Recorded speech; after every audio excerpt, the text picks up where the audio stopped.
ঠাকুর শ্রী শ্রী রামকৃষ্ণের কথা। শুধু ভবতারিণী মাকে দর্শন করেই শ্রীরামকৃষ্ণ ক্ষান্ত নন, বিভিন্নভাবে ঈশ্বর দর্শনের জন্য ব্যাকুল হলেন। নিয়মিতভাবে মন্দিরের কাজ তার পক্ষে আর করা সম্ভব হয় না। আনমনা থাকেন। ভাগ্নের হৃদয়ে মামার আকুলতা বোঝে না, হাবভাব দেখে সে বায়ুরোগ বলেই ধরে নেয়।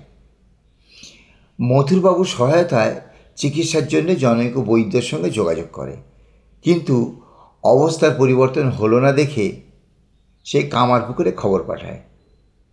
পরিবারের লোকেরা শ্রীরামকৃষ্ণের ঈশ্বর তন্ময়তাকে মনের স্বাভাবিক অবস্থা অর্থাৎ সংসারের দিকে ফেরানোর জন্য বিবাহ দেওয়ার মনস্থির করে।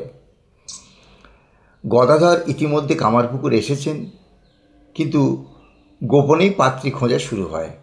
পাছে তিনি বিবাহে আপত্তি করেন,